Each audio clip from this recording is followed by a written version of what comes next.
They call me sheep. What do you love about sheep? What's not to love? I mean, look at that face. He is melted by the presence of Jesus and the presence of this kid who has befriended him against his own will. So hopefully people take away that people need people. People to laugh and to care and to play. People need people each and every single day. Looks warm. People need people. Shalom, little friend.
Hey there, happy Palm Sunday. You just saw our version of Palm Sunday, the 2,000 years old Palm Sunday. Back then they didn't call it Palm Sunday, but that's the scene from the opening of season 5 where you get to see Jesus and the apostles and the followers walking in. It's a very, very fun scene. You like that scene, don't I you? love that scene. Thank I think you. it's beautiful. Yeah. This is Amanda. This is my wife, Hi. Amanda. She's going to be with us for a few minutes right off the top here. But before we get into it, just remember, as always, if you're watching on YouTube, please make a comment. Say something. Tell us where you're from.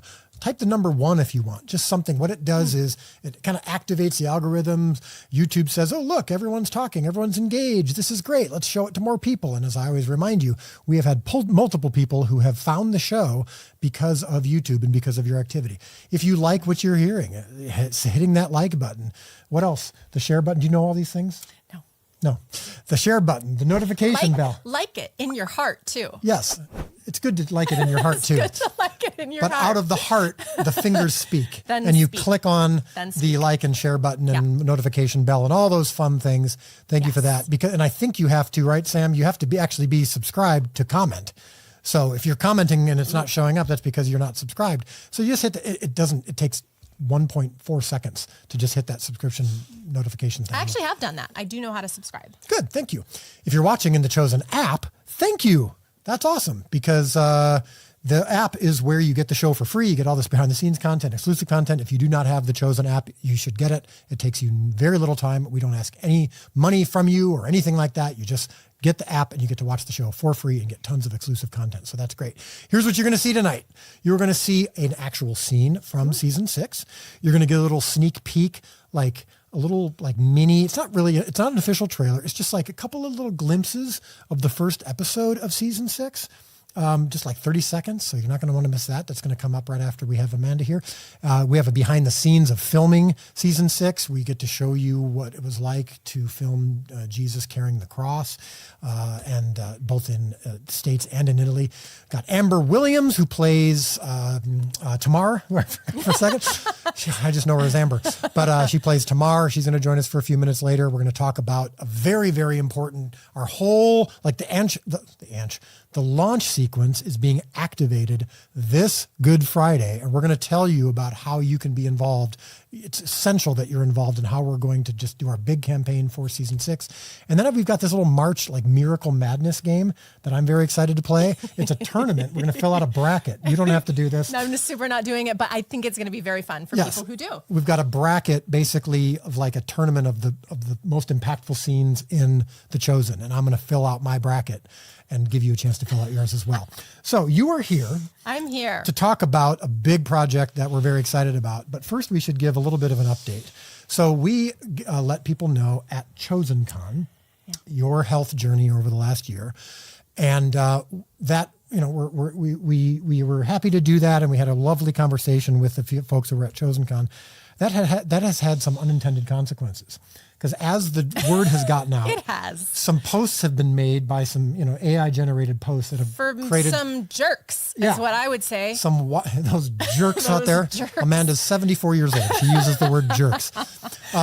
But some wild rumors have gone out there as well. And I've seen pictures of you and me in the hospital with you in a hospital gown. I'm wearing a suit for some reason. We might even be able to pull up one of these pictures right now. No, we're not going to do that. Oh, you don't want to post? I don't want to help the jerks. Okay. So we're not going to post the pictures. Show the dumb pictures. Colin, if you posted it, take it down. I would never in a million years post a picture of myself from a hospital. So it's so ridiculous. And I wouldn't be wearing a suit in the hospital. And you wouldn't be visiting me in a suit. So there's also a picture that's been posted. You'd be visiting me in a Chosen t-shirt. So, thank you for that. Okay, so but we just saw a picture the other day of you and me in the hospital. I'm wearing a suit. You're holding a newborn baby. Oh yeah. And we have another announcement. So yes, with the caption of Amanda's breast cancer and having a newborn baby, and rough. So we've been hearing a lot. Yeah. So here's the truth: we do not have a newborn baby, and but Amanda did have breast cancer. She was diagnosed with breast cancer last year. We're not going to get into all the details of it. We've been through a long and difficult journey, and there's still more to come. And those of you who knew about that, thank you so much for your prayers. If you're hearing this for the first time, I know some of you might be alarmed. We are getting through it. You want to give a quick update on how you're doing? Yeah, I mean, it's just a year of walking through it. And I can't even imagine how many women who are listening have gone through this very thing. It's a very big club, larger than I ever knew. And that's been honestly encouraging that so many women have gone through this with like warriors. So I'm going through it's my turn, and we've had a number of surgeries this year, and we've got more to come, but I am currently cancer free. And so now it's just a matter of, completing the process that we chose. So that's one of the reasons why you're a little bit hunched over, is recovering from a recent surgery. And but just the other night you were able to sleep in bed as opposed to sleeping for the first time in weeks. Yeah, as opposed to the chair. So little victories. Real quickly, while we're on the topic of rumors and posts and all this has become a big problem for some people, which is AI now are generating posts from pages that do not have your best interests at heart, who reach out and talk about anything from trying to get you to click this link to watch a live stream, trying to get you to give some money, trying to get you to support. There was even one of the biggest posts about us was narrated by Jonathan Rumi. Jonathan Rumi was not actually doing it. It was an AI voice impersonating him, asking to support Dallas and Amanda.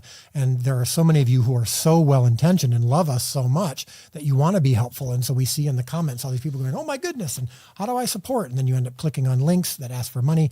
And of course, that's evil and should not happen. But for those of you who have been confused or have been fooled by some of these posts, some of them actually look very realistic. Just want to give you a very quick overview of how to spot or what to do when you see a post like this. First of all, when the page that's posting does not have the official blue check mark on Instagram or Facebook to the right side of their name. So when you see Dallas Jenkins official or Jonathan Rumi official or The Chosen, there is a blue check mark that indicates that that's their official page. It's not the word official that indicates it. Yes. It's the blue check to the or right. Or a blue check on the picture or whatever. It's like, no, Instagram and Facebook have, methods in place for these to make sure that people know that they're official. So if it's not official, you can ignore it.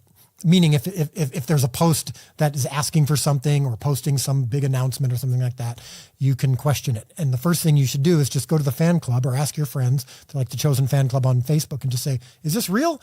And sometimes they'll say, actually, it is real. It's from the Chosen and it's saying we've got a big live stream coming up or we've got an announcement. But a lot of the time it's not real. And so you can just check in the fan club, check with your friends, check with maybe if you're older, right? And you aren't as kind of up to speed on social media, you can ask your kid or your grandkid and say, hey, is this real? Especially before you go to some link to give money. Don't click links. I always tell my kids, don't click links and don't give money. Yeah. Now, again, the Chosen or I sometimes will say, here's how you go to the website. If it's got the blue check mark, it's from us, but you just want to make sure, right? So just be aware of that. We will never DM you to ask for money ever.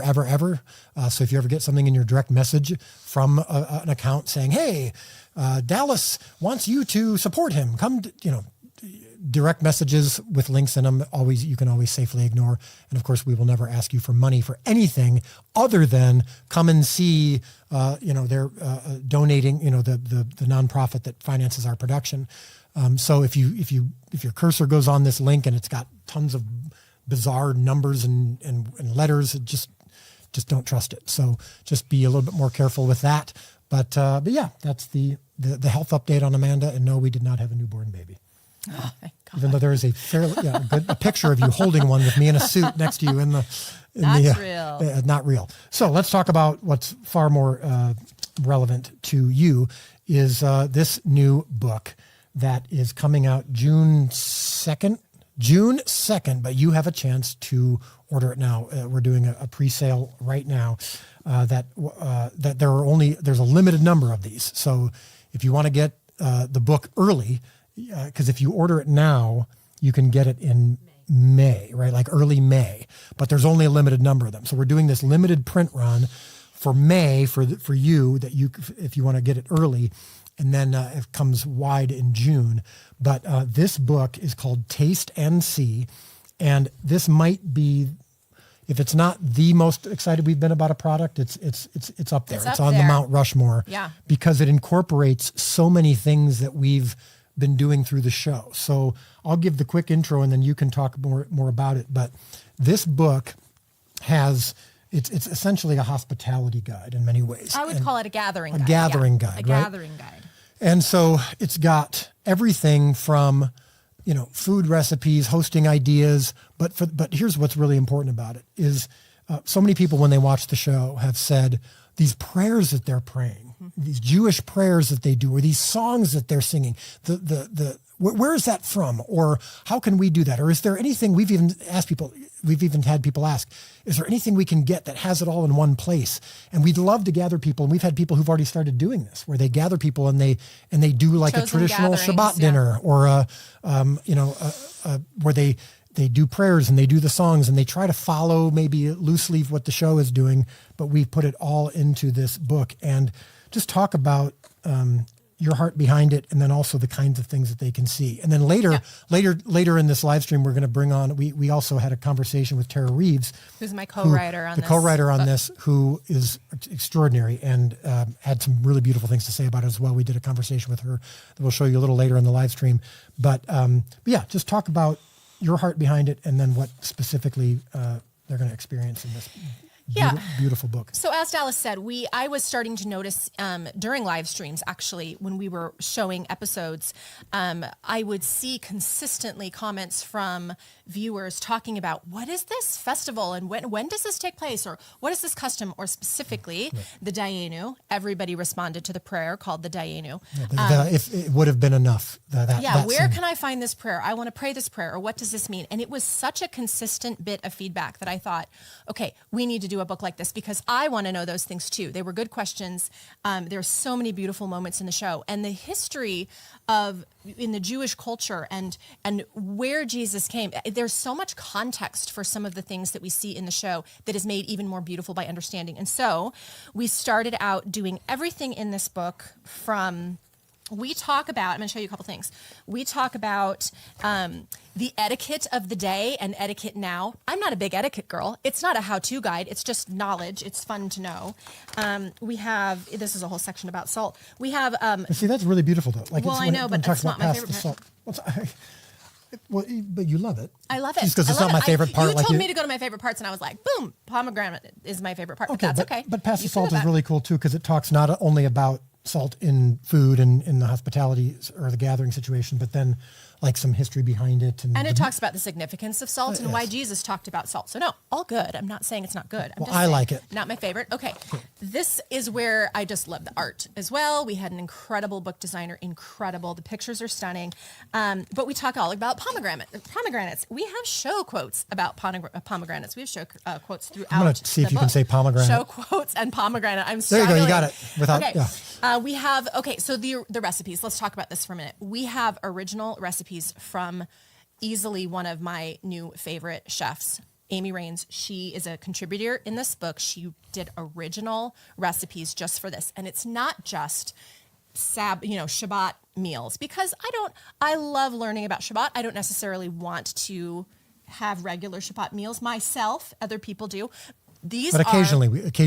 Occasionally we do once or twice a year. But these are also recipes that are all of the kinds of ingredients that would have been used in Jesus's day, but new and fresh and wholesome. And every single thing I've tried that she created has been incredible. My family has loved it. So we have everything from recipes on chicken to smoothies. But most importantly, our Ema's cinnamon cakes in there. Their Ema's cinnamon cakes are in here, yes. And but then Martha's recipes. Martha's Divine Dessert we also have, yes. Inspired by the show. But then we also have devotionals throughout. This is one of my favorites. The Reason We Gather. Why are we even talking about this? Why is this important in 2026? And how can we, even if we're not, Tara, my co-writer, is Southern and fabulous, but even if you're like Midwestern and casual, we're still called to gather with people and to love on people. And this simplifies how to do that. It makes it beautiful. It's inspiring. So everything from, we also have, there's a timeline of the festivals and the holidays that are depicted in the show. We actually have a timeline so you can see where it fell in the year. And then we describe what those were about. So there's just a cornucopia of... That's the word I use a lot. It's a cornucopia of delights. Of delights, yes, of things that... And depth. Are beautiful and inspiring and are also convicting. And how are we loving on people in the years that we live in? So, how's that? So, beautiful. So it comes out to the world June 2nd, but now... Like there's a QR code up on the screen, or you can go to thechosengifts.com. Still never going to get her to sing it. www.thechosengifts.com. Still no? The extra vibrato you added there. Yes. But you can go there to pre-sale as well. To pre-buy. /taste and see. Chosengifts.com /taste and see. And there's a QR code. And if you order it, you will get a digital sampler. Yeah, so if you order it now, you not only are going to get it early, you're going to get it in like a month, I think, but you're also going to get this digital sampler, which then I really would love for you to share with others, right? You can forward it, you can email it to your friends or family or whoever, and just go, check this out. This is really cool. You should get this too. So, and you can see you're going to get some recipes in that. You're going to get some prayers in that. It really is a true sampler of stuff. Yeah, you'll actually get, even before you get the physical copy of the book, you'll get the digital sampler, and you can start practicing and do some of the stuff that I could never do myself. But it's so cool. So we're really thrilled that this is really meaningful, and so something for you to consider. And again, there's limited quantities. So before we get to the little sneak peek of season 6 that I'm going to show you, I want to just run through a couple other things that are new in the gift store right now. Remember, I always want to give these disclaimers. So why do we do gifts? Well, first of all, we're not doing this just to promote the show, and we're not doing this just to try to make a profit, right? This is we always want to do gifts that mean something. Either they communicate something outwardly, or they communicate something to you, like a book or our mugs that have like look up or you are mine, right? Like that, some of those mugs that face you. But then there's other things. One too. Yeah, she's wearing the necklace. Love this one, yeah. But there's things that sometimes are outward facing, and so we want when you're wearing this out in the wild, to be communicating something meaningful or to start conversations. And so I'm just going to take a brief moment here to show you some of these items, because this is, again, another part of how we as a company exist, right? How we're able to do these free live streams and all this kind of stuff and do the show is because of our gift sales. So, for example, I'm wearing this 3 Fish Refresh. Yeah, Rachel's here to make sure I say it properly. 3 Fish Refresh. No chance I'm going to say it more than once. Because the 3 fish, as you know, the history of that, we've got the 1 fish that's going against the current, the teal fish here against the 2 gray fish. But this became kind of our own little symbol, our own little logo representing what the opening credits do, this notion of swimming against the current, that the teal fish, the color of life, that they swim against the current, we swim against the current because we're following Jesus, right? And so that's kind of what the 3 fish represents. Also, it's classy. It's got a little chosen on the side. Yeah. And so real quick, Durbin, come out here real quick. Show them one of the crew necks now. It's got the embossed. Is that the word? Step Embossed? a little farther so you can see what's embossed. Yeah. It's No, the up 3 here, towards us. Further towards there you go. Okay. Yeah, this is embossed. Jelaine, quick, come here. Show them what you're wearing. All right, Durbin, that's enough. Oh, okay. Thank you. You've got your hair is covering the 3 fish. Oh, yes. Okay. Yeah. Little 3 fish on the side there, but like you got the teal version of what I'm wearing. That's Jelaine's a lot a of little too small It's a to lot be- of teal, but to be it's still modeling good. this one. There's this crew neck version of the 3 fish I love embossed. this one. I know, it's so cool.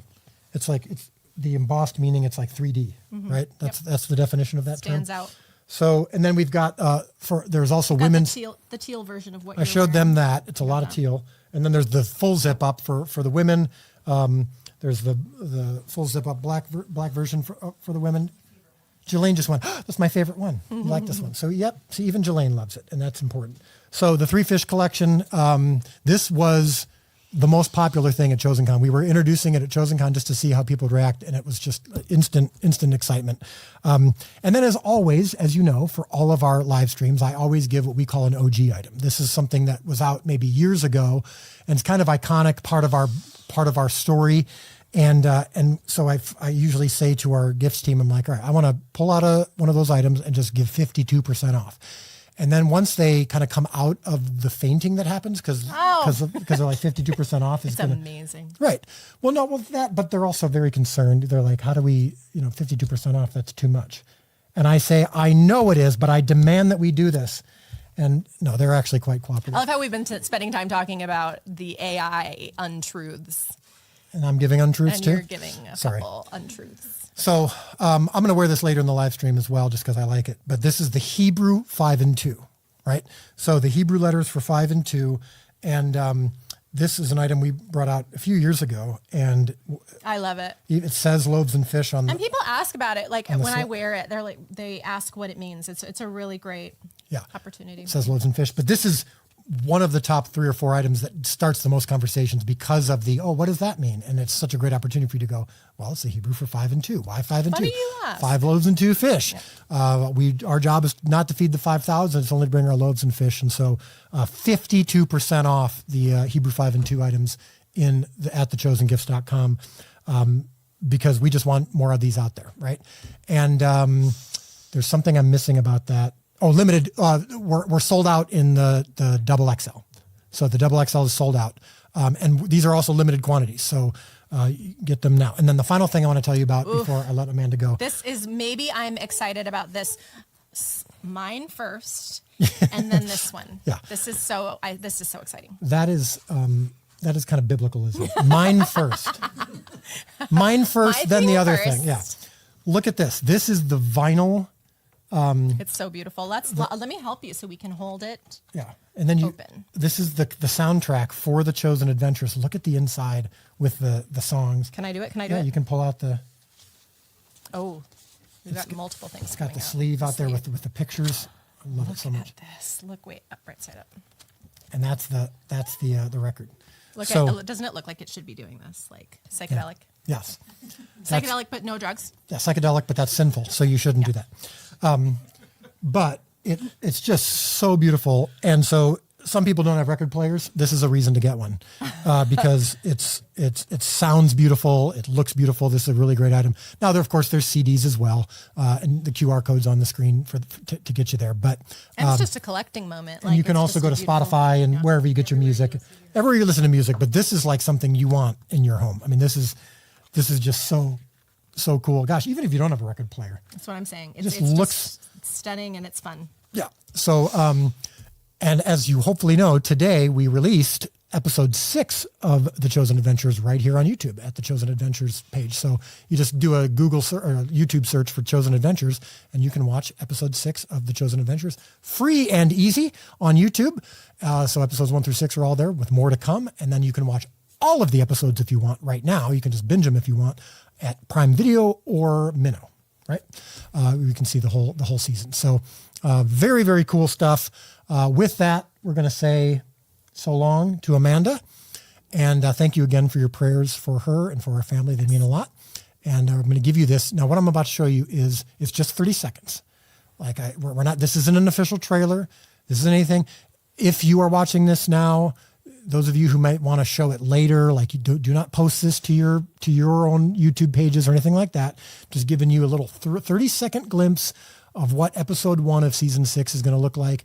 Those of you at Chosen Con, of course, you got to see episode 1 of season 6. If you weren't at Chosen Con, so sorry, and I know that some of you just can't do that, but hopefully you'll come to future Chosen Cons because we're always going to have big surprises like that. But here's just a little taste of episode 1 of season 6, 30 seconds, and then I'll come back with so much more in store for you. Check this out. This is your hour. The hour of darkness. Start telling everyone you know. He's being arrested illegally without a warrant. We don't know all the details yet, but we do know they're trying to hide it. We're not splitting up. We need to stick together. Stick together and do what? Are you sympathetic to the Galilean? Are you so daft as to bring about our ruin over your obsession with him? Where's Judas?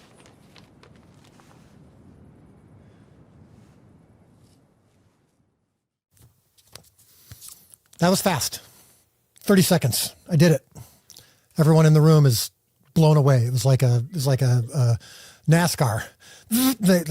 Jelaine grabbing my hoodie or whatever I was wearing, and now I got this on. So Hebrew 5:2, baby.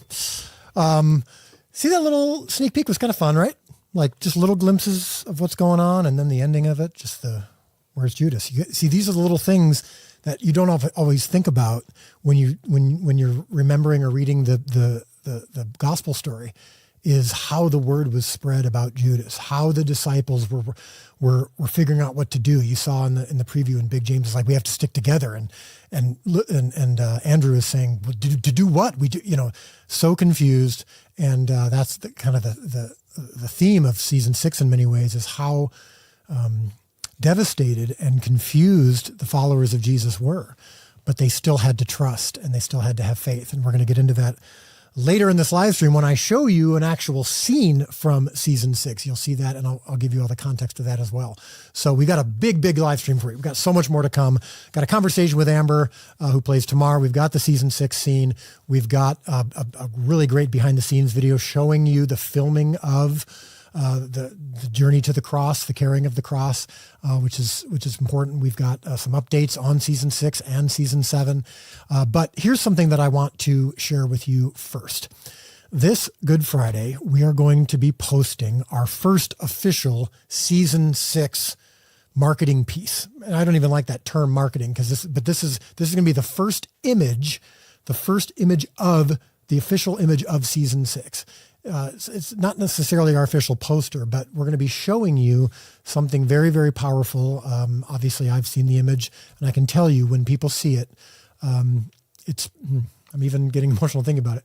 It's almost instant tears and wow, this season is going to be important. This is going to be big. Episodes 1 through 6 coming to streaming this fall, and then the crucifixion movie coming in the new year. We're also going to be giving the date. We're going to be on Good Friday, going to be giving you not only this image, but also the date of the season 6 release. And so, yes, I know you've been very eager for that, but that's going to be coming on Friday. So here's where you come in.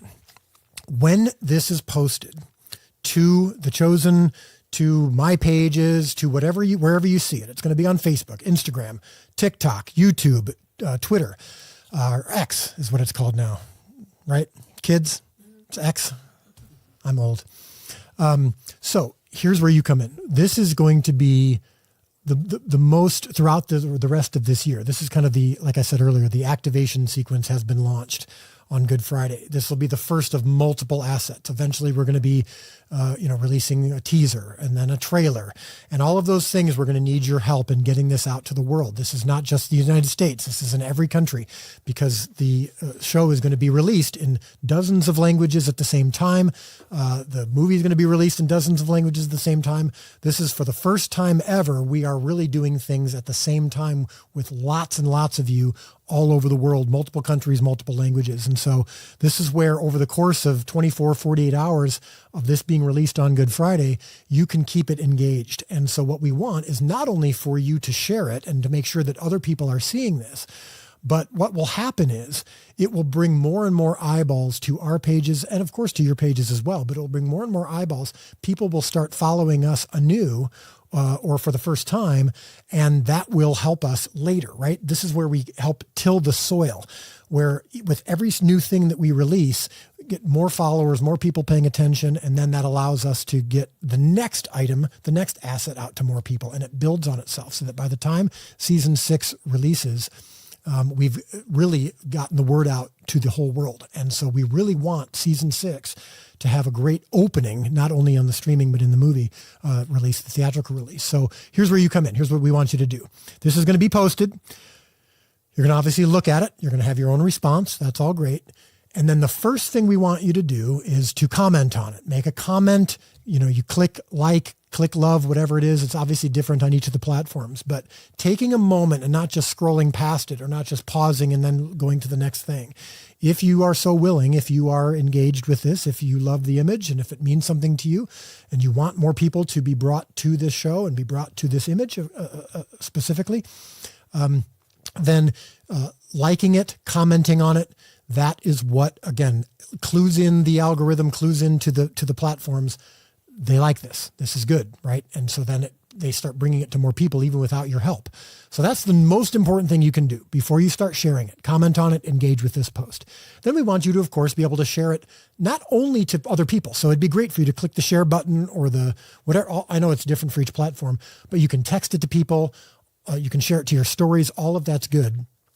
But we also want you to be posting it yourself. So let's just go in order here. So let's say you want to click the share button on Facebook. You want to click the repost button. There's those double arrows on Instagram that they just recently started where you click on that. That immediately gets it out to more people. You can also share it to your stories. That's where most people actually engage. On Twitter, you can retweet it. On YouTube, you can share it. On TikTok, it's a repost. You can share via text. You can share via your DMs. You can DM it to other people. Like, come up with a list of people. I think a good challenge would be 3.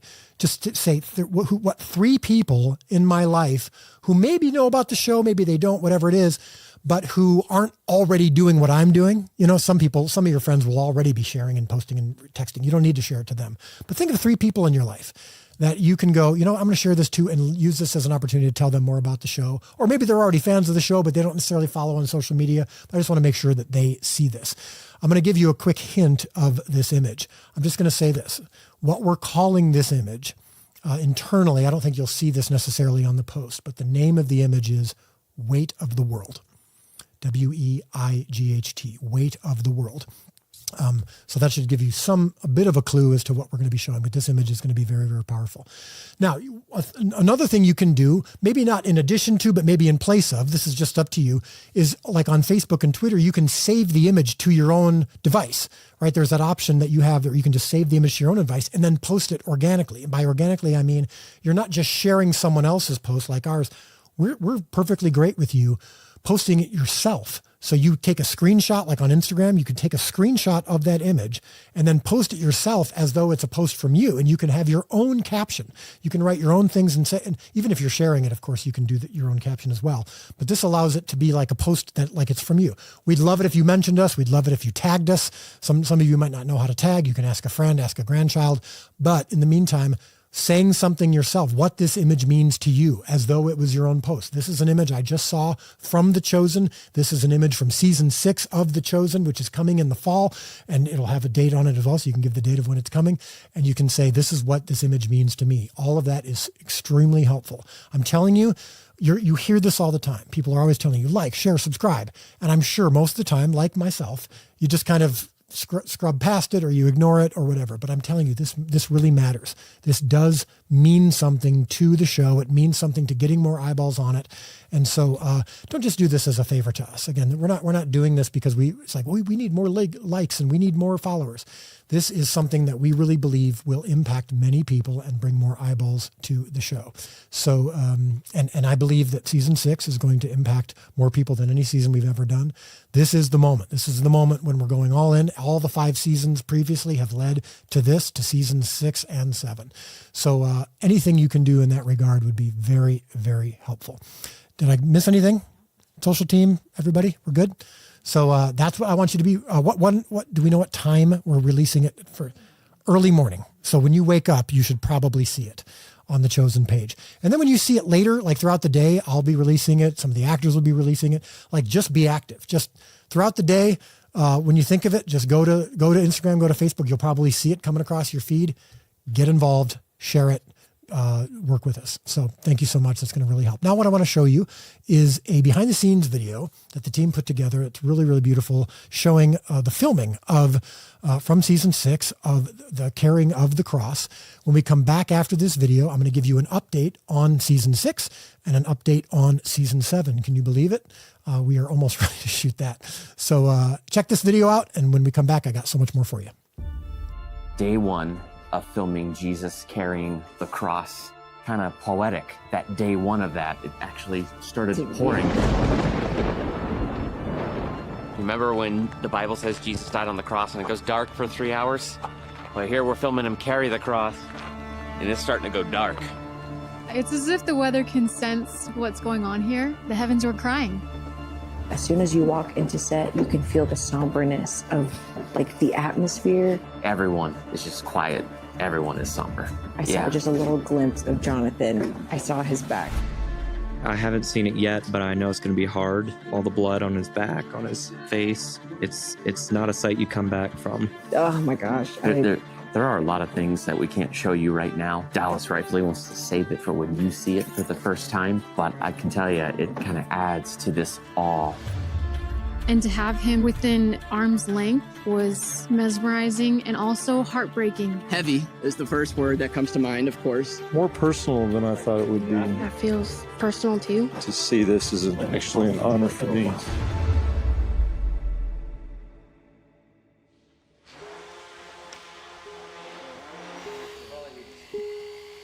So what we are making is the patibulum, which is the cross piece of the cross that Jesus will carry. Because of the weight of it, we're making it out of foam.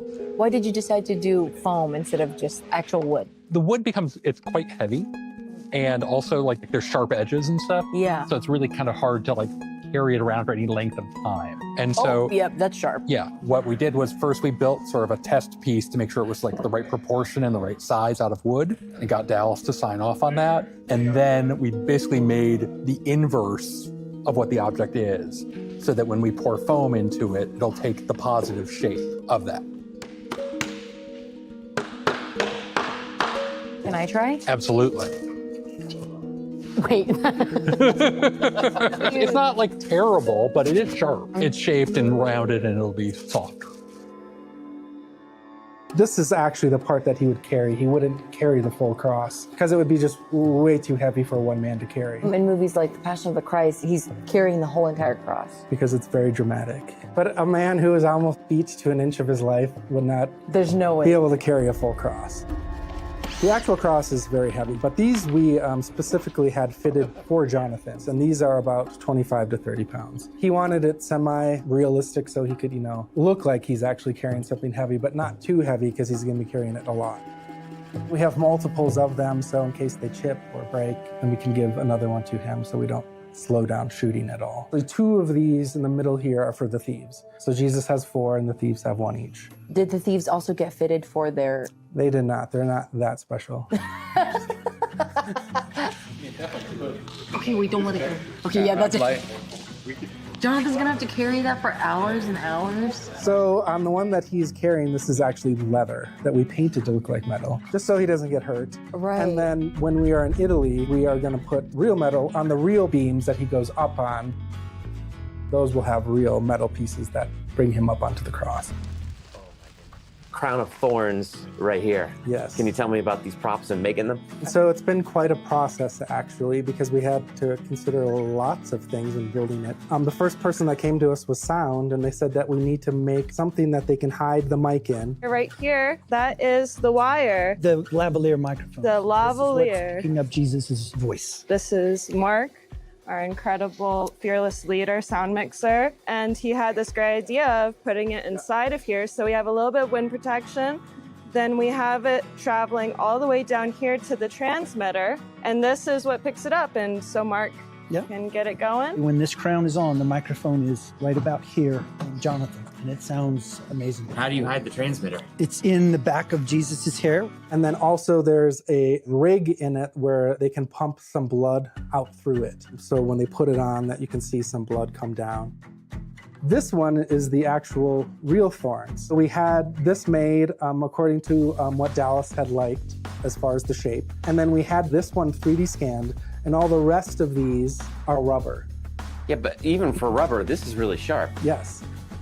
Is he ever going to wear one that is real thorns? Actually, I'm not sure.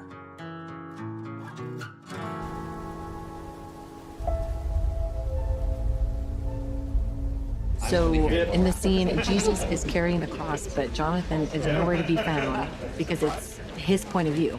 Yeah, which is really interesting, that's shooting his POV as he's walking through the crowd. It's just the camera person going like this, stumbling. Oh. Standing here in the crowd, it's like, I have to whisper because it feels like there's kind of this sacredness in the air and just everybody is silent. I knew he was gonna have some kind of makeup like that, but I was shocked at how realistic it looked. Kind of a different feeling to what set usually feels like. Never thought in my life I'd be able to experience what we're experiencing today. Not like a dream come true or anything, but like, it's just amazing to be just a part of something so monumental. Being a background extra, we hear our director, Mitch, he's always telling us to reset, reset. Okay, let's reset. For me, when I heard the thunder, it was like that reset. You know, get your heart right, get yourself right, prepare yourself for this moment. I just saw his face as he walked by. It made me want to cry. It's really amazing what he did for us. Just being here it's really a great experience. Honestly, like with filmmaking, the work has been done before now. The time that we were crying the most was when we were writing and preparing for this. Obviously, there's moments of emotion today, but our job is to get the viewer, to get you to have the visceral and emotional response. And so we can't afford too much of that today. We gotta get the work done right. Okay. Well, you keep working and we'll cry for you. Thank you. Yeah. Thank you.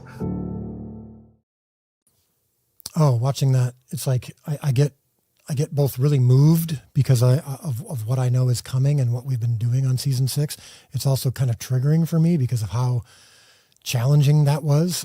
By far the hardest thing that we've ever done, by far the hardest thing I've ever done in my career. So it's bittersweet in many ways. I want to just say something very briefly before I give you the updates on 6 and 7. Jonathan said this at Chosen Con, and you might have seen this in a clip on our social media, and it's really important. I know that when you see things like this sometimes, you're thinking to yourself, I don't know that I can watch this. I don't know that I want to watch this. Season 6 is going to be too painful. What Jonathan said, I think, is worthwhile. He says, don't abandon Jesus in his greatest hour of need.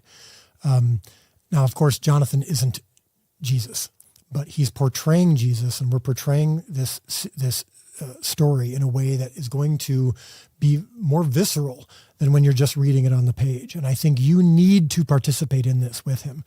Obviously, we will never fully comprehend the suffering that he went through, but getting just a taste of it by seeing it portrayed and letting it speak to us and letting it encourage us in our own suffering because we face a lot of suffering as well, but to know that Jesus understands it because he went through it.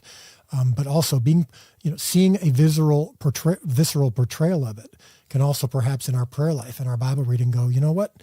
I'm not going to keep a distance from that. I want to maybe have a small understanding of what he went through.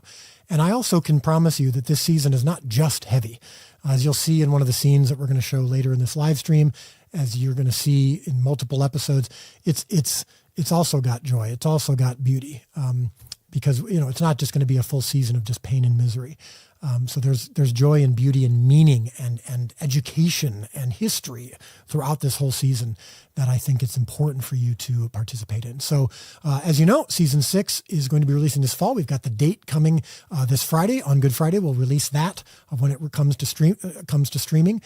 We are putting the finishing touches right now on the season. I know in the chat right now, many comments are coming in. Why weren't you releasing it earlier? Why don't you just release it now? Season 6 is taking abnormally long, and we knew this and we've explained this because we're going to be getting all the languages translated at the same time. Maybe not all of them, but as many languages as possible translated so that when it's released, it comes out in those languages at the same time, which we've never done before. That takes a long time. The visual effects in the season are more extensive than anything we've ever done. And so that takes a long time. The season is longer than any season we've ever done. The episodes, like the total run time of this season is longer than normal. And so that takes time. So there's just a ton of work that is going into it. Even as we speak, there are, even on, hopefully not today on the holiday, but the visual effects team has been working nights and weekends to try to get this across the finish line with all of the visual effects that we have going on. It's just a very, very difficult season, very, very difficult content to finish. So we're still working on that, but I'm approaching the finish line with all that we've had to do. The music finally came in and was finished. Absolutely beautiful, just game-changing, life-changing for you. So I just cannot wait for you to see it, but it really is coming together beautifully. Season 7, we start filming in about a month. And the scripts are done. Of course, we're making some adjustments for budget. We're making adjustments for schedule. This is going to be another long season of filming for us. We want to finish strong. We want to land the plane in a very beautiful way. I believe we have the responses to the scripts from the cast and from some of those who've been reading them so far. I'm getting texts of just excitement and tears and joy and beauty and all these things that I think you're going to see in season 7, but that's going to be a ways away. You're going to see season 6 first. You're even going to see our Joseph of Egypt limited series before season 7. So there's still a lot to come, but I just wanted to give you that update. So as you pray for us, as you pray for me, please just keep in mind just how difficult this is. Filming is always painful. It takes a long time. I can't say I'm actually looking forward to it. It's also going to be a little bit sad because it's our final season of filming, our final time that this group will be together in the filming process. So there's a lot to come with that. We're going to have some announcements in the future about ways that you can be involved in season 7. Season 7 is not fully funded yet. Later in this live stream, I'll talk a little bit about that, how you can be involved in that. But in the meantime, as the hoodie I'm wearing right now, which you can get at thechosengifts.com, the table is set. I actually was unaware that we had a hoodie of this. I always wear the t-shirt. The hoodie is like wearing a warm blanket. It's very, very comfortable. Jillian was nodding as I said it because it's a beautiful, warm little blanket, isn't it? Very cutie and fuzzy. Cutie and fuzzy? Yes. I don't know that that's the best pitch for men, but if you wear this, you're more muscular. Yeah, if you wear this, you'll be more muscular. How about that? But the table is set. This is our season 5 official shirt and hoodie on the back of it. Can you see it? You see the back? Yes. Oh, hoodie. How about that? Right. Really cool. And we got the t-shirt and the hoodie for that as well. But so that's our update on season 6 and 7. Now, Amber, who plays Tamar, I had a conversation with her. We pre-recorded this conversation so that you can get another little glimpse of more of what filming was like of season 6 and what she's thinking as we go into season 7. Amber is always one of our most beautiful and articulate and wise cast members. Just always has some tremendous insights, even sometimes that I get impacted by. And so let's I'm really articulate right now myself, aren't I? But let's just hear from her a little bit about this. And after our conversation with Amber, I've got this really fun Exciting opportunity. It's just a fun, like our own little March Madness. More to come. This is one of our biggest, fullest live streams, and stick around because I am going to be showing you a sneak peek scene from season 6. All right, let's check out this combo with Amber right now. I wanted to ask you a question about, I'm sure that the time since we filmed season 6, there's been enough time, hopefully, for you to recover a little bit from your PTSD of all the pain and misery of crying nonstop for 8 episodes or however many we did together. But I'm wondering if when you watch some of our behind the scenes videos, or when you do some of your series on your YouTube series, More to the Story, if any of that kind of triggers some of those feelings, if it takes you back to filming and it's like, oh my goodness, crying for 8 hours a day, I don't want to revisit that. But now that we've seen some of the footage from the show, like you've seen episode 1 now, you've seen some of the behind the scenes. What does that do for you? It's bold of you to assume that I have recovered at all. I'm still in therapy. Sorry. Okay.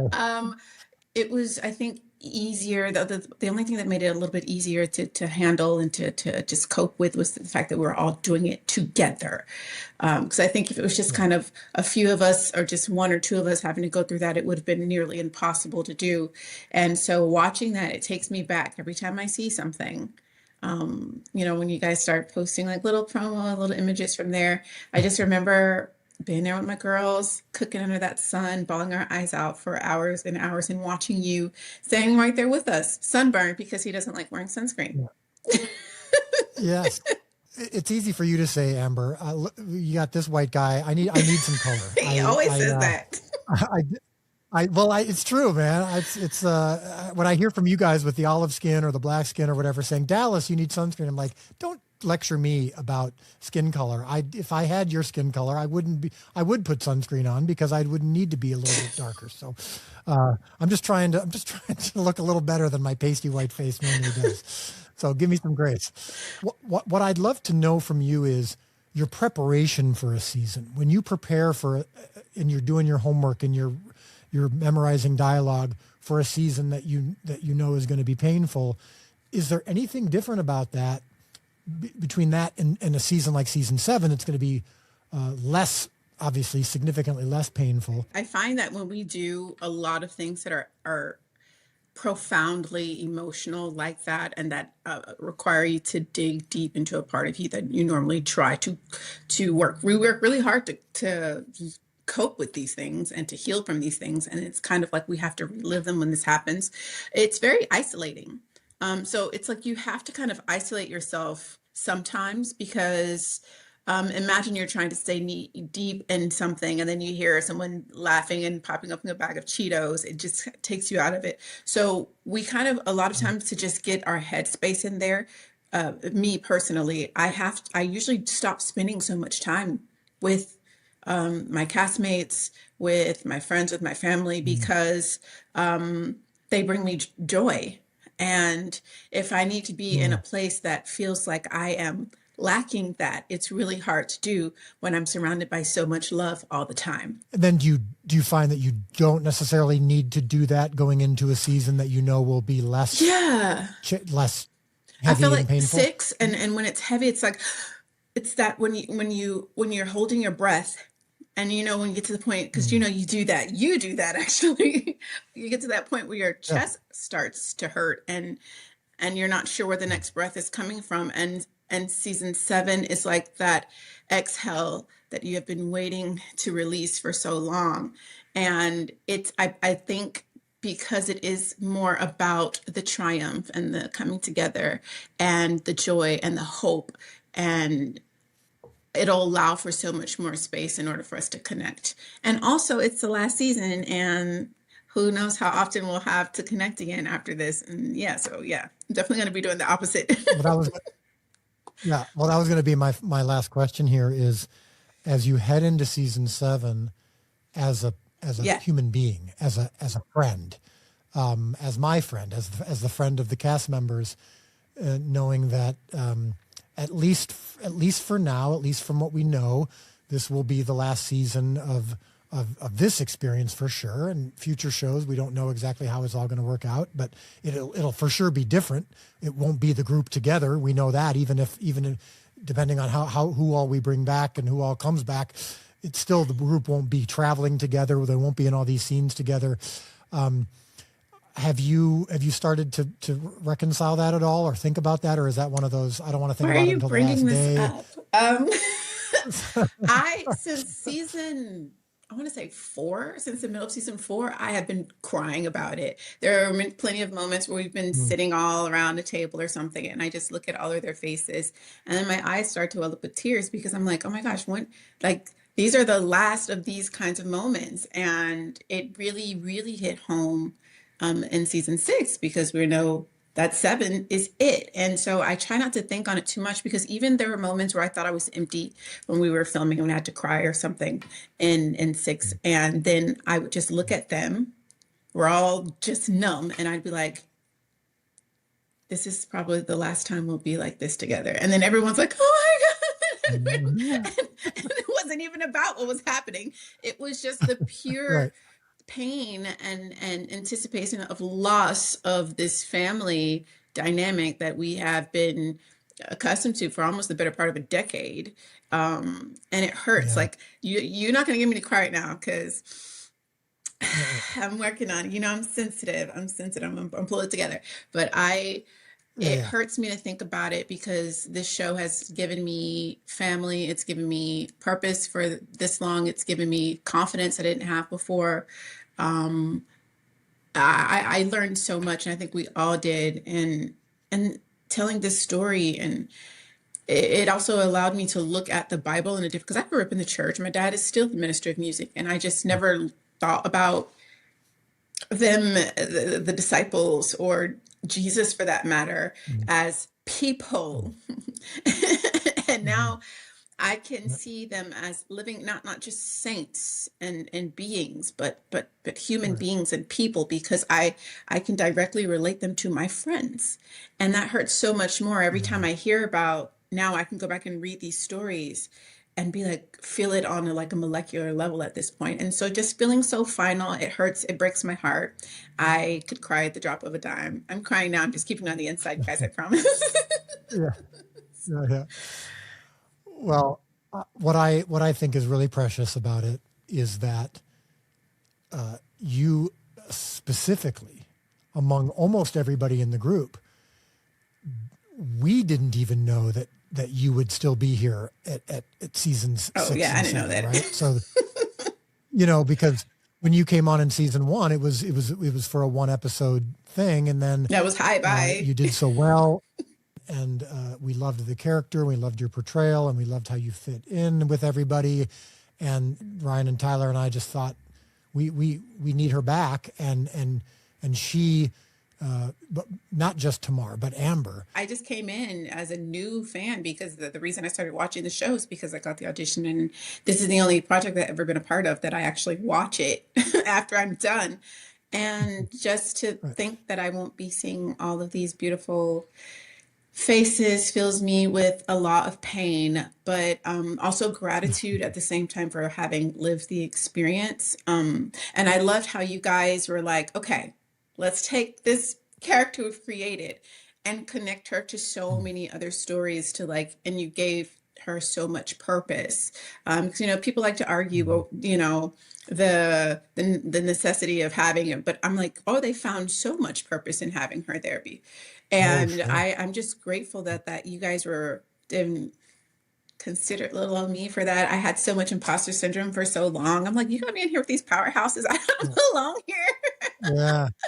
Well, I can tell you this, and we'll close with this, but the editors, the composers, I think I texted you this, Amber, when we were kind of finishing our work on the episodes visually, and multiple comments were made about literally what a powerhouse you were in season 6. You're always great, but it was, Tamar was given a lot more to do this season, and you stepped up and really, really brought it in a way that I think people are going to be very blown away by, and I can't wait for them to see it. Can't wait for them to see your performance. And there's more to come. We do have one more season, and there's going to be stuff after that too. We're going to see each other still. It's not. We just won't be in that particular environment, but there's more to come. So love you. Thank you for doing this, and appreciate you. Talk soon. Love you to talk soon. Bye. All right, so we're doing something a little bit different here. The live stream camera is now moving. So can you take this? Is it okay? I've got Chris and Jelaine with me, our chosen insiders.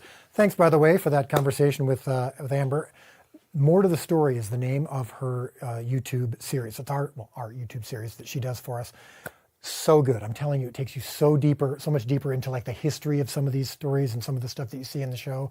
And it's really cool. So if you just Google, if you just like on YouTube, you just search for More to the Story, you'll see and it's on the app too, right? I think so. Is it on the Chosen app? It's not on the Chosen app. Only on YouTube. Sorry. All right. So this Miracle Madness, it's March Madness right now. We're watching the NCAA tournament. People fill out their brackets. And so we have been doing on Instagram over the last few days, people have been voting, and you can vote. You can go to Instagram. You can vote on some of the winners of here. I'm filling out my own bracket, so this has nothing to do with your votes, which are wonderful. But this is my bracket, and and you guys can contribute to this. We can maybe hash it out a little bit if we disagree. Okay. So we're gonna go through this quickly because I know this is a big live stream. It's long, but we got a lot to get through. Remember, after we do this, we got more for you, including a scene from season 6. Okay, so first up, these are the most impactful scenes in the Chosen's history. I didn't actually choose these options, meaning like this is something the team put together, but I get to choose my personal preferences. Okay, so this is You Are Mine versus Jesus Forgives Mary. So the You Are Mine is the first time Jesus redeemed her, and then the second time is after she's relapsed. So which of the redemptions do we find the most impactful? I'm going with this one. It's the OG. It's episode 1. It's the moment that changed the world. Yeah, well, that's maybe a little bit hyperbolic, but this is the most. And it's also just You Are Mine has like become an iconic phrase. Oh no, I don't know. That was such a good argument. I like Jesus Forgives Mary because right. Well, who cares? Fall all the time. Yeah, that is true. But You Are Mine, I'm going to go with that one. Okay, can I just do You Are Mine? You write it on this line here. Oh, that's fine. There you go. Okay. That's the next one. Uh-huh. Yep. Okay. Great. So I appreciate your opinion, but I reject it. Okay. So. Under the Fig Tree or Will You Follow Me? Under the Fig Tree is Nathaniel. Under the Fig Tree. And this is Will You Follow Me, which is Jesus talking to Thaddeus. Oh. I mean, that's like this is two big moments, right? Will you follow me? Saying Under yes the Fig to Tree. the Jesus. Under the Fig Tree is Nathaniel crying out to God. Will you follow me is the big speech. Moment that's a big moment. I think these two shouldn't have been up against each other. They shouldn't have been because they're both incredible. Yeah, and this was awesome to see Thaddeus' moment. But I'm going to go with Jelaine on this one. So let's go with Will You Follow Me? Okay. Under the Fig Tree, I do love, of course, because it's your story. It's kind of based on my story as well. That's why I thought you would have done that one. Yeah, but I'm not selfish, Durbin. Jesus heals Jesse, so that's Simon Z's brother as we portrayed it. This is the whole the miracle at the pool of Bethesda versus Jesus heals Veronica. Big one, right? Jesse. That's the reaching. You're going with Jesse. I'm going with Jesse too. Okay, wow. I'm surprised because you're a woman. I thought you would have maybe identified with the Veronica one. But no. Of course, it's 12 years of bleeding. No, let's just get past that. Jesus heals Jesse. Let's go with that one. Okay. Yay. Those are two good ones, though. Mm-hmm. And now, then we've got Jesus feeds the 5,000 versus water to wine. Jesus feeds the 5,000, yes. Huge episode. Water to wine is the original. Water to wine. I'm going to go with Jesus feeds the 5,000 myself. Thank you, Jelaine. Sorry, Durbin, we're not. Are you just going with all of Jelaine's votes? Is that what No, this is? remember I disagreed with her at first. That's true. And we're going to start, in the interest of time, we'll start like just writing 5K, right? Okay. Like for the future. Vision during prayer versus playing in the water. So the vision during the prayer is when Jesus sees the disciples as little children in the Garden of Gethsemane. Okay. Versus the playing in the water. So I'm going to go with playing in the water because that was. I would go with that because of the Judas hug. It's so heartbreaking. Well, and it's just so fun, and I think we need moments like that you don't normally see in Jesus portrayals. Then we've got the woman at the well versus Your Faith is Beautiful. And by the way, in the comments you can be hashing it out right now, but we're going with my bracket for the moment. So this is end of season 1. Your Faith is Beautiful is the Tamar version. We know Amber's going to vote for that. I'm going with Woman at the Well because that's one of the first scenes we ever came up with. So I knew at the beginning that Woman at the Well would be how season 1 would end. Interesting. And so there's something so meaningful about the first time that Jesus is announcing himself as the Messiah, and he does it to a woman. Also, your faith is beautiful, even though it's in a scene that is from Scripture. The Tamar exchange is actually not from Scripture, so we'll give this the edge. Okay. Sons of Thunder versus the Judas Kiss. Sons of Thunder is when they first get their names because they're so angry and they're yelling at Jesus. I love that moment when Jesus says, like he kind of laughs at them, and he's like, "You want to bring down fire to burn this people up?" And they're like, "It sounds." I love that bad too. when you say it like that, But yeah. the Judas kiss, where he still calls him friend. Yeah, like he does in the Bible. Like he does in the Bible. Yeah. That one I don't know. All right, I'm going to go with Judas Kiss. Okay. That's a tough one. These are tough. All right, so 4 left feet. This is the joke about Andrew not being able to dance very well. The some things even I cannot do. It's not 4 left feet, it's 2 left feet. But anyway, or Jesus blowing raspberry when he's going to make the kids laugh, which is based on my dad used to do that to me when I was trying to sneak up on him, and he would know I was there. He would make these fart noises. I would laugh, and I would give my position away. So that moment in Scripture is based on my dad. I would do raspberries. Not moment in Scripture, that moment in the scene. Because for me, it was the moment I said, "Oh, Jesus is Aslan" when I was watching. Yeah, the show. I do love the Jesus joke of some things even I cannot do, but we'll go with the raspberries. Okay. So Jesus turns the tables or the triumphal entry. It's Palm Sunday. We've got to. Yes. Don't we have to? I think it has to be triumphal entry because it is Palm Sunday. I think the turning the tables scene is It is awesome though. It's bigger. It's more expansive. It's a side of Jesus we hadn't seen. Triumphal entry has the cool music, but some people don't like that music. I do. love it. You like the music? Do you like that music? I like the music, but I also love it when he pauses and looks at the stone bleeding. Yeah, and it's the stone that the builders rejected is now the cornerstone. I like the triumphal entry because it is coming of the Messiah and the Savior of the world. Well, it's tough to argue with that one.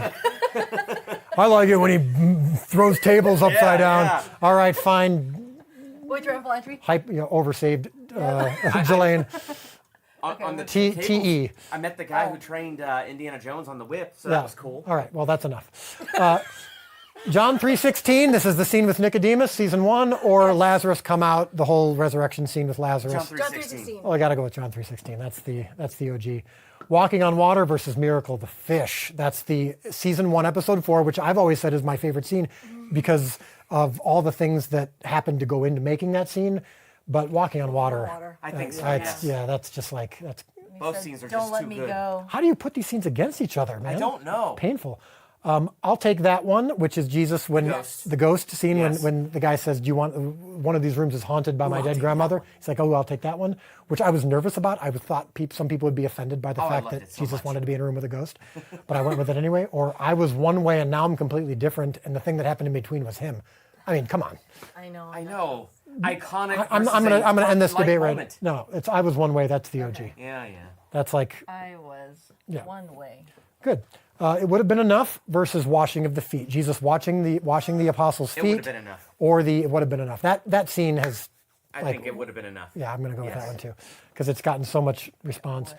Get used to different versus I am the law of Moses. Law of Moses. So interesting. So Law of Moses one is the one that was a little controversial because some people thought it was a quote from some I other was book. sitting on the other side of the camera when he said it, trying not to make eye contact, and I didn't know that line was coming, and it gave me chills. So the reason that these are both there, I think, against each other is because they both were moments that when I was writing the scene and those phrases came into my mind, and I didn't know, and like in the moment when I was writing, I'm like, wow, that's really, like it kind of impacted me in the moment. So Get Used to Different, more original. Law of Moses is my personal favorite, so I'm going to go with that. Yes. And I thought you weren't being selfish. Yeah. Well, I am. Jesus weeps. This is the Jesus wept, like 11 John 11:35 when he hears the news of Lazarus, or Peter forgives Matthew. Wow, that's big. I'm going to go with Peter forgives Matthew. Yeah, that is a really good one. Because Jesus weeps is a moment from Scripture, which always gets extra points. Right. But it's like. It's kind of a small moment compared to what the scene is really about. Yeah. And Peter forgiving Matthew is built up over years, right? Yes. Beatitudes versus Jesus and little James talk. When you say Beatitudes, is it the scene with Jesus and Matthew alone, and he says? I think so. Yeah, because that's the only time. That's when we give the Beatitudes. I think that is the only time. Yeah. Versus Jesus and the little James. I have just seen so many. I mean, yeah, they're both. I love them both. Jesus and Little James is like. I think so. Gotten so many. That's changed people's lives around the world. I think so. So we're gonna go with that one, even though Beatitudes is It's also from Scripture. Well, no, it's like direct Scripture, but sometimes we go with the Scripture stuff, and sometimes we go with the extra biblical stuff. But we're gonna go with Jesus and Little James. All right, so we're gonna move really quickly here. You Are Mine versus Will You Follow Me? You Are Mine. That's Jesus and Mary. I'm gonna go with that one. Yep. You Are Mine. That's the OG. Do I put it right here? Yeah, it's on this line, right? Okay, you are mine. Yeah, see this line right here? Yes. Okay. That's where you put it. That's where you write it on. Oh, okay. Yeah. I don't know why it's. Oh, that's the next line. Okay, I see. Jesus heals Jesse versus Jesus feeds the 5,000. Jesse. So there should be a line here. I think that you erased it. Which one are you picking? I'm going to go with the feeding of the 5,000. Okay, 5K. Yeah. Then this is playing in the water versus the woman at the well. Woman at the well. Woman at the For well. all that argument you gave earlier about the woman at the well and the way you wrote it, I think it's woman at the well. Yeah, it's got. Yeah. Well. Yeah, I think that's one of my favorite moments in all of Scripture. Okay, the Judas kiss versus Jesus blowing raspberries. Now we've got like fun, what a fun versus impact. Wow, what a scene. Kiss. I would. Yeah, are we going with impact? I think we're going with impact Why over not? fun. Let's go with impact. All right. In this case, impact over fun. You know what? I think the raspberries. Here's why. Okay. Because it said so much about, like, so many people when they saw that were like, this is the kind of Jesus that I believe is true, but isn't always captured in that. So I think it means more, even though of course the Judas kiss is a big moment and from Scripture, but we're going to go with that one. I love it. All right, John 3:16 versus triumphal entry. I'm going to go with John 3:16. Yes. It's a classic. Walking on water versus I was one way. Wow. Oh. I was one way is that's the first line ever written in the show. It's the most meaningful. But this is the scene you swore you would never do, and then it was incredibly impactful, and it was relational. And it's got the Don't Let Me Go. Let me go. Yes. So we're going to give it to Walking on Water. Okay. That's a big win. Ooh. Maybe perhaps an upset, to see I was one way. That would be an upset for sure. To see that one go so early. It would have been enough versus Law of Moses. Really? Why is that? Just real quick. Why Law of Moses over it would have been enough? Because God's word over my feelings. Interesting. God, yeah. Well, Jesus is, the reason it was controversial is because obviously in Scripture he doesn't say, I am the law of Moses, but it's him establishing himself as the fulfillment of the law. Yes. I am the word. The law of Moses comes from me. Yeah. All right, you're like, stop talking. Put it on there. All right, we're going to go with Law of Moses. No, we're going to go to church today. Okay. Boy, I don't know. I'm gonna change. Sorry. No, what? Why? It would have been enough I'm telling you in the chat right now, people are going, are you crazy? It would have been enough. I still think about it would have been enough. And I still think about that in life where I go, you know what? It would have been enough if only this or that. You know what? She made the better case though. What? Why? Law of Moses. When she said it's God, Jesus as God's, as the word versus my feelings, which is wonderful. It's beautiful. It's grateful. It's gratitude, but big upset here, I think. I think this is the upset of the tournament so far. So you're just doing it because Jelaine said it? No, she made a good case. You don't need to make a case. This stands on its own. It would have been enough. And you called it emotional terrorism. If you would have, you filmed it with the women. If you would have stopped talking a minute ago, it would have been enough. So we're going to keep moving. Peter forgives Matthew versus Jesus and the little James talk. Man, that's a tough one. Yeah, whatever Jelaine says. Durbin, what would you go with on this one? Oh my gosh, Jesus weeps or... No, you did Peter forgives Matthew or Jesus and little James talk. Oh my gosh. You have 5 seconds. I'm going to go with Peter and I'm sorry, little James and Jesus talk, only because of the circumstance of my sister. And this is one of those amazing reminders of, I trust you with this. Yeah. You're going to go with that one too? All right, Jesus and little James. J and J. Okay.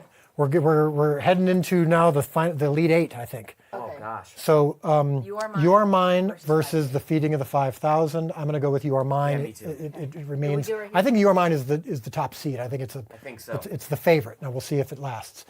Then we've got. Sorry, these two. Yeah. Woman at the Well versus the raspberries. Why do we do this? I think the raspberries, man, they still tell us something that I think is accurate about Jesus, even though it's not from Scripture. Well, you won me on the argument. His sense of humor, how he relates to children, how we know children loved him and followed him. And this is, again, the kind of thing you've never seen in any other Jesus portrayals, but it's not a contradiction of Scripture. Okay, now we've got John 3:16 versus John 3:16 versus walking on water. I'm gonna go with John 3:16 though. Like, I love walking on water with all my heart, but my gosh, that one-to-one scene that I never envisioned with that much emotion of the teacher who can't quite accept it, but at the same time is starving for it. Yeah.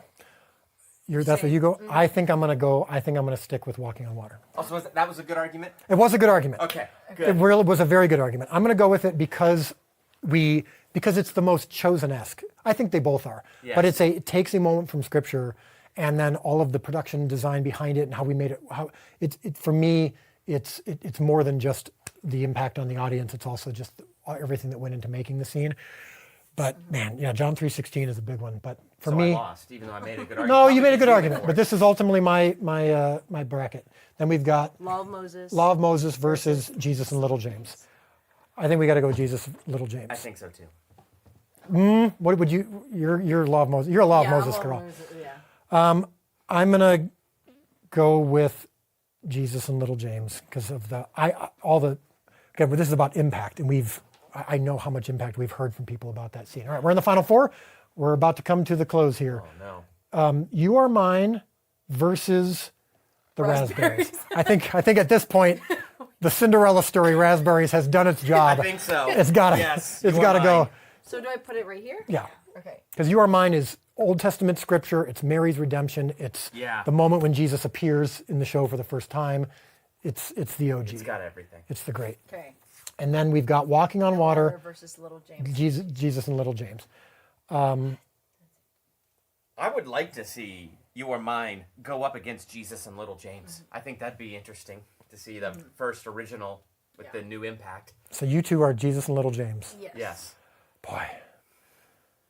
It's just, I think I'm going to go with Walking on Water because, again, I'm giving it extra points for Scripture. And it also still had the meaning of how to talk to Jesus in the midst of suffering. Yeah.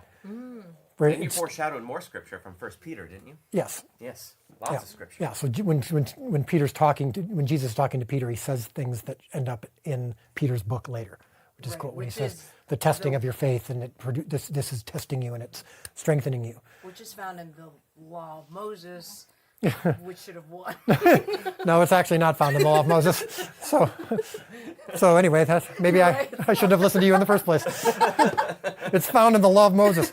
Not at all. The word, sorry. Yeah. Okay, so this is the You Are Mine versus the Walking on the Water. Let's go down here. The champion, I've got to pick. I'm curious if we're unanimous. You Are Mine versus Walking on Water. Go. You Are Mine. You Are Mine. You Are Mine. Okay. So the champion is the big moment, the OG. It's kind of a sad thing that it's from episode 1 of season 1, and it's like that's the best moment. Everything since then has kind of been downhill from there.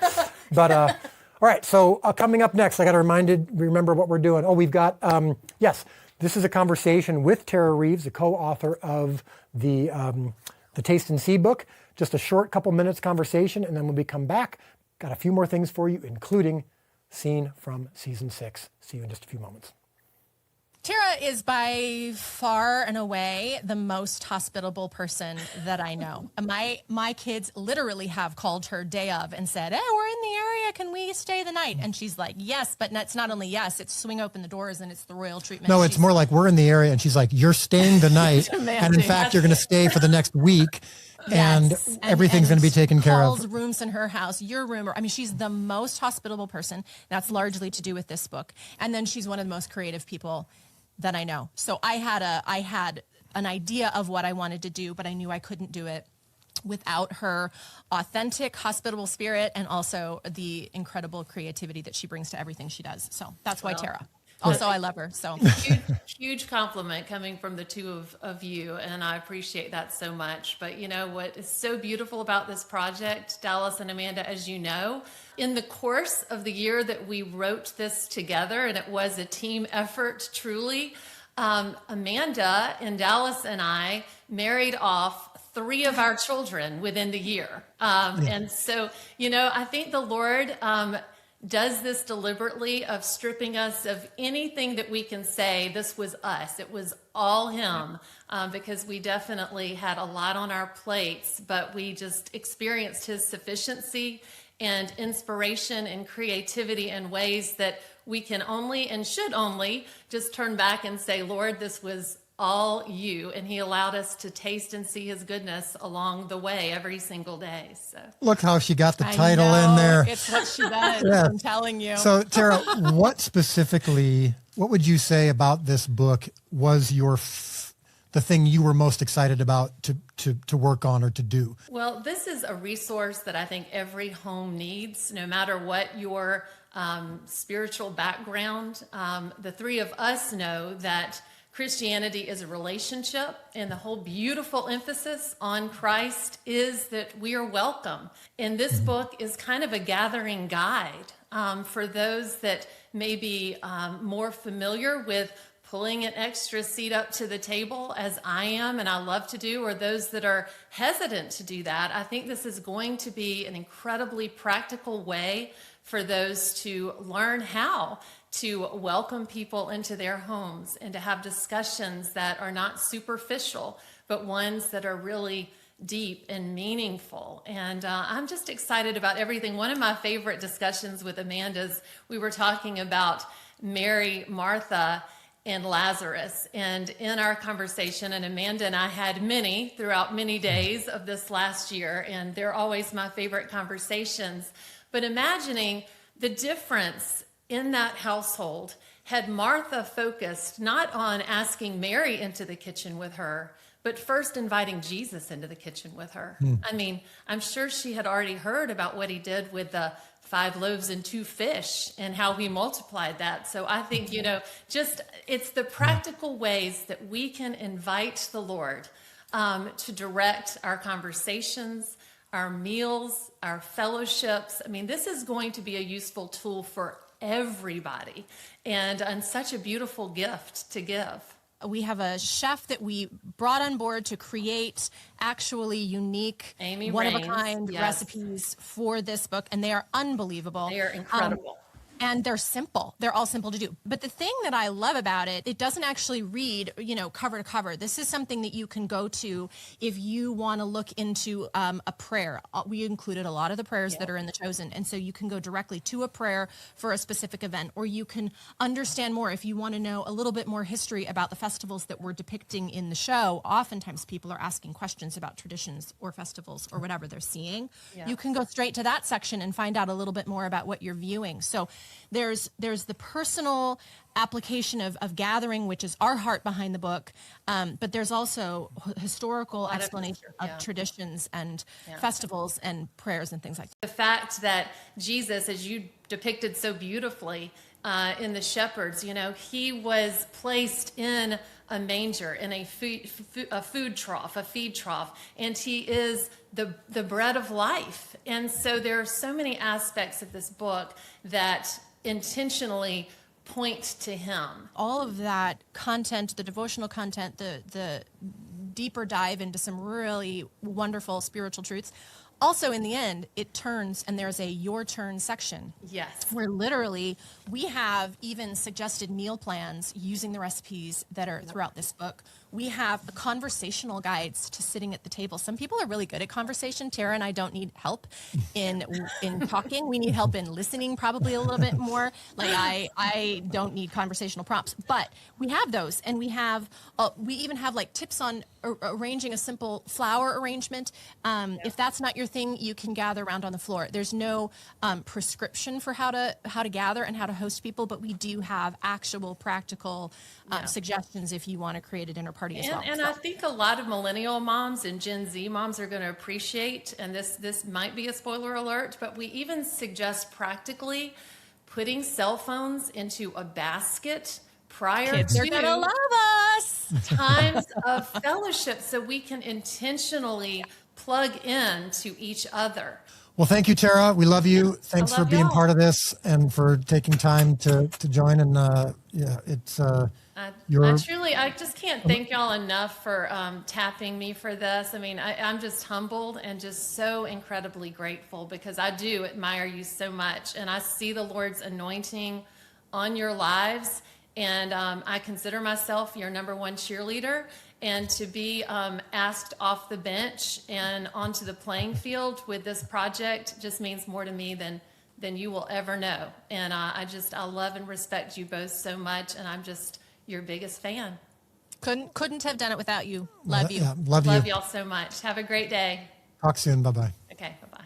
All right. Love Tara. Love this project. Love Taste and See. And thank you for just being part of this whole live stream. It's been such a joy to be with you for this long. I know this has been a big live stream. We've got even more coming for you. Real quick, as you can see, one of our wonderful, wonderful employees, Sam, pointed out that while we got to the end of the tournament, and she's like, we've got paintings for these two moments, the two final moments, the walking on water, this is the You Are Mine moment. This is the Don't Let Me Go moment.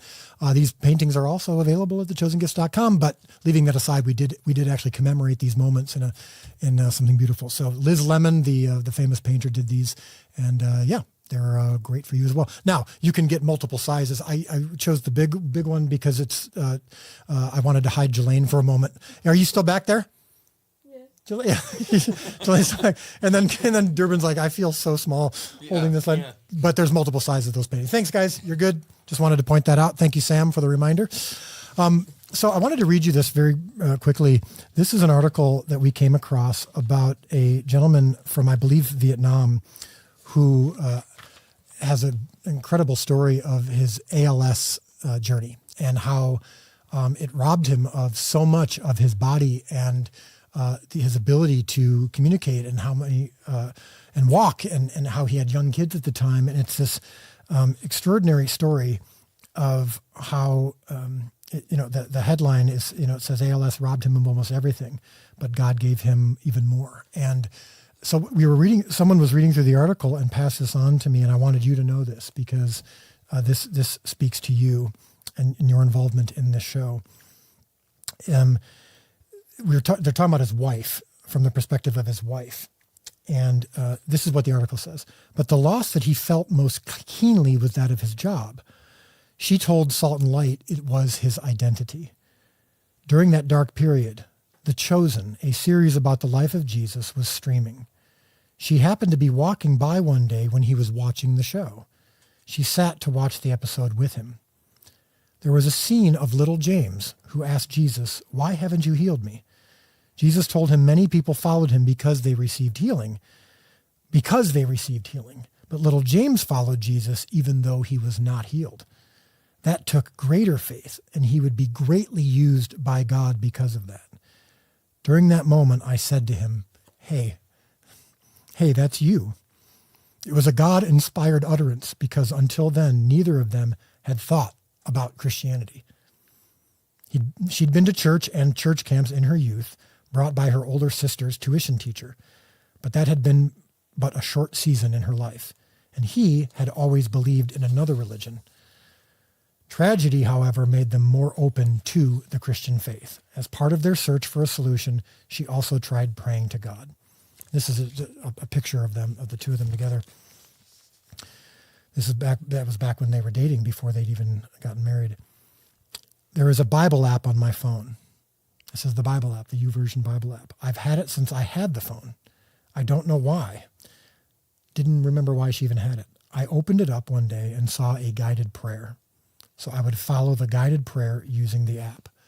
And then the story goes on to talk about how they ended up coming to Christ and how God has been so present and healing in their journey, not through physical healing, but through spiritual healing. And the reason I wanted you to hear that is because the fact that the show is free, the fact that the show is so easily available around the world, is because of you, because of your donations to come and see, because of your purchases of the gifts.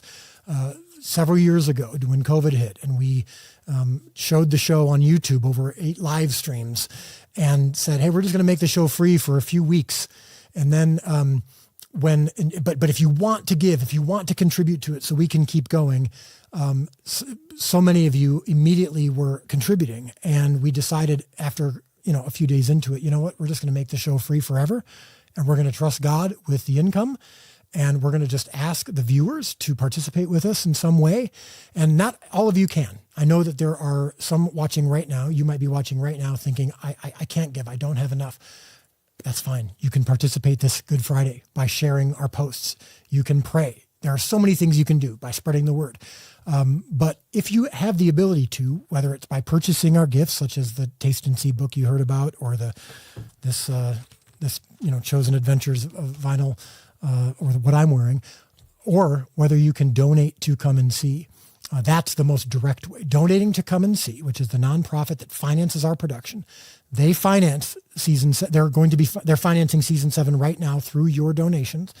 They finance the production of season 6. They're financing the marketing, the large scale marketing of the show around the world. They finance the translations, right? All of how we broke the Guinness Book of World Records for most translated streaming series of all time. That's Come and See and their translation team working with your donations. And when you donate, literally 100% of it goes towards the things that I just mentioned. There's a family that covers all the overhead for Come and See. And so that means that when you donate to Come and See at comeandsee.org, right? Is that it? Comeandsee.org or comeandsee.net? It's .net. Okay, so it's along the bottom of the screen. So, but just go to that website, and that's where you can donate to finish the financing of season 7. It will help with the marketing of the show and of the movie. All of these things are invaluable, obviously. That's how we are able to do the show. And it allows the show to be free.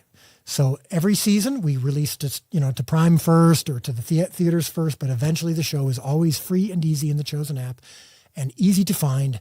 And so because of that, people like this can have their lives changed, and people like you can have your life changed, and hopefully you're continuing to spread the word. So we try not to ask too much of you, but there are times when it's okay to just say, and someone's stomach just growled.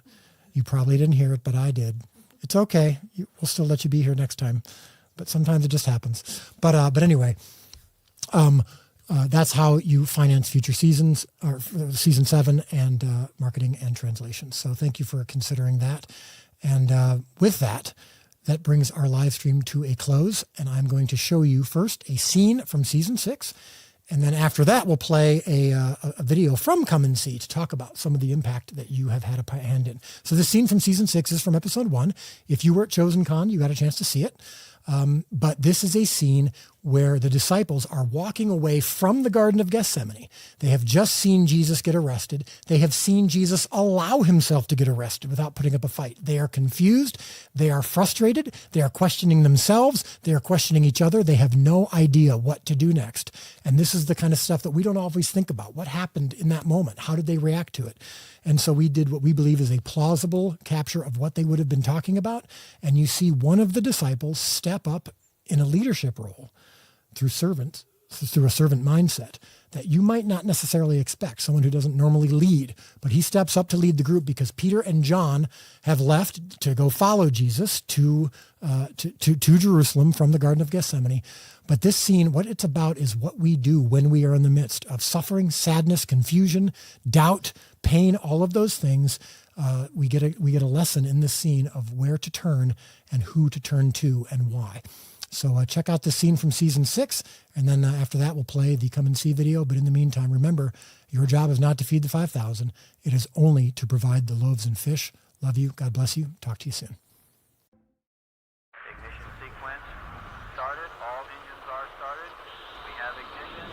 2, 1, 0. We have a liftoff. That's confirmed by the telemetry. Booster reports the thrust was good on the S4B. I remember the moment I looked back and saw Earth for the first time, just hanging there in the dark. We see this beautiful, peaceful, serene planet. It's so vast and grand, but it's humbling.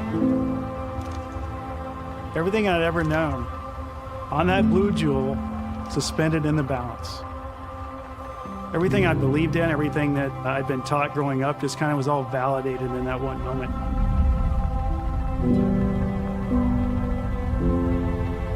This wasn't by accident. Our Creator had put this incredible planet right in its perfect place so that all humanity can live. And it's not just out there in the stars. He can be seen in the beauty down on earth too. In the magnificent, in the microscopic, in the majestic, and the mundane. Our same God, who painted these galaxies and colored no two eyes the same, didn't just create the world and everything in it. He loved us so much that he stepped into it, fully human, yet fully God. For God so loved the world, that he gave his only begotten Son, that whosoever believeth in him should not perish but have everlasting life.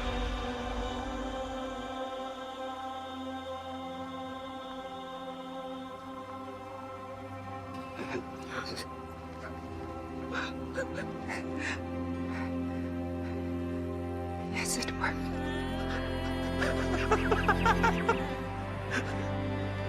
Thank you.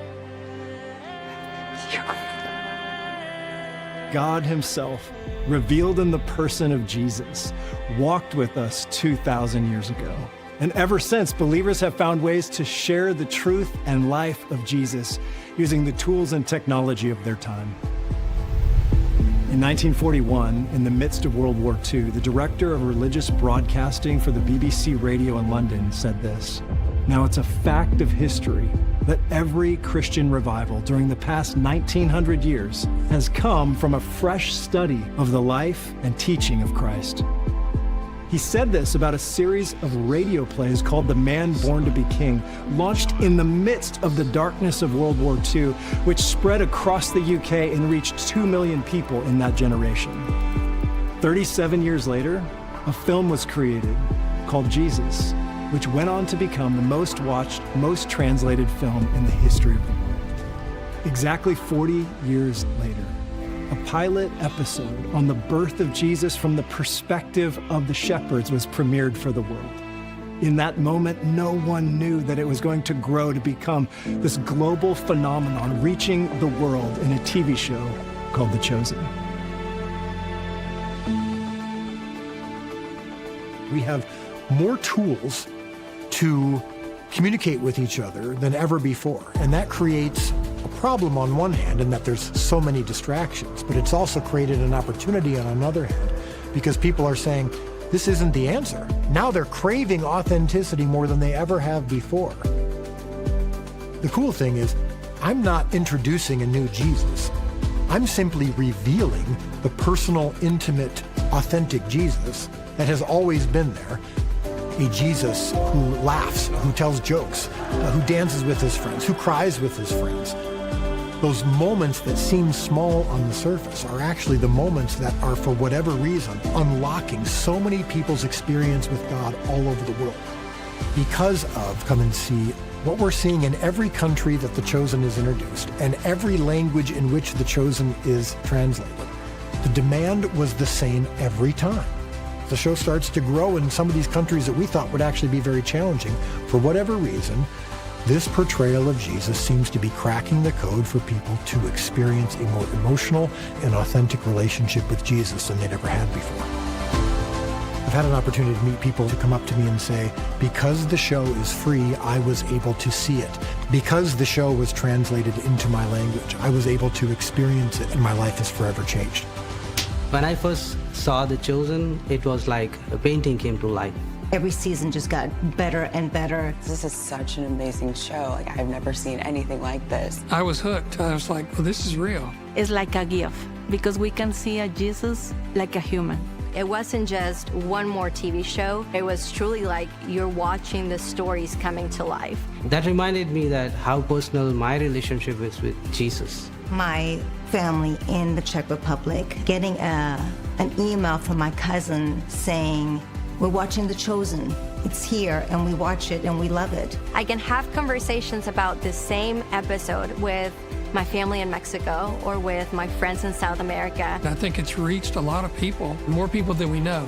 Gospel doesn't need any borders. I believe that God's plan of salvation is reaching people right where they are. The fact that this show is creating that opportunity to continue to spread the gospel is incredible.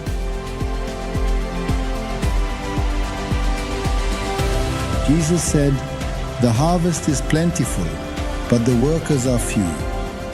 He was pointing to a moment like this, a moment of calling, to see the gospel spread to the ends of the earth.